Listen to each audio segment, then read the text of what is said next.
And, here's your keys. Don't know why anyone would bother with this place, but you do you." The gruff man paused. I looked up at the house. The cool autumn wind swirled, stirring up my hair. I heard the house creak. "It's perfect," I whispered under my breath. The nearest town was almost an hour away, far away from the city, far away from the noise, the people. Vibrant leaves and shades of warm hues fluttered from the trees of the deciduous forest. He chuckled, scratching his gray beard. "There are strange stories about this place."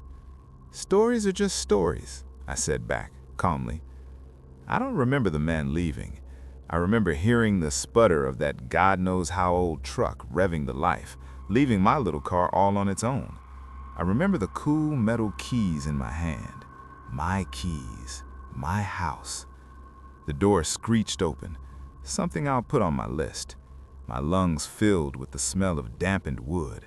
I found myself looking at a shell of a living room, something once full of warmth stripped away, an old fireplace littered with cold ashes hardened with time. I'll make my own warmth. The once brightly colored wallpaper was now tattered and torn with age. The floorboards groaned under my weight. It's mine. And it's beautiful. I could already imagine the evenings spent reading by candlelight, the allure of solitude. I don't remember when the sun began to set. I remember the light fading quickly, the sky a mosaic of pinks, oranges, and yellows. I should get the stuff out of my car. I didn't bring much. A box of my favorite books, a couple sacks of mandarins, a small pen light, a case of water bottles, a sleeping bag and pillow, a notebook, and a fountain pen with a pot of ink. I could take it all in one trip. As I stumbled towards the house, a previously ripped sack shoved in a precarious position freed a couple of mandarins that tumbled underneath the porch. I swore. I hurriedly ran the rest of the stuff into the house. When I came back out, the sun had completely dipped underneath the horizon, shrouding the forest in darkness.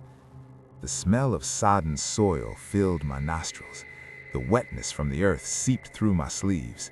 I clutched the pen light in my fist as I crawled underneath the porch in search of my precious mandarins. I clicked on my light. Just my luck. The mandarins had rolled all the way to the opposite side of the porch.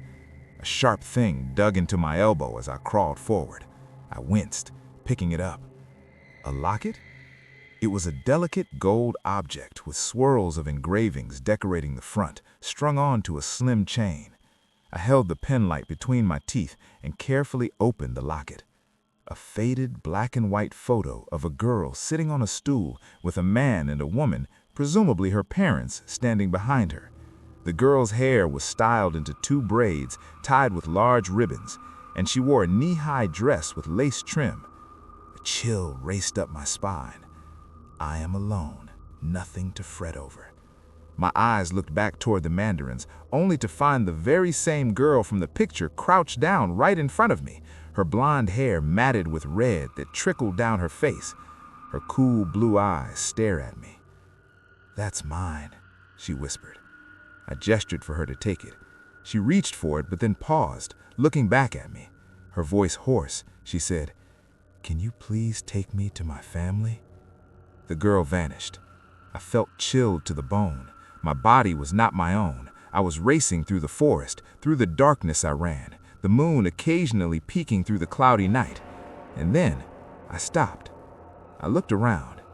This can't be. A graveyard? The old tombstones sagged into the ground from their own weight. Creepers grew in the cracks.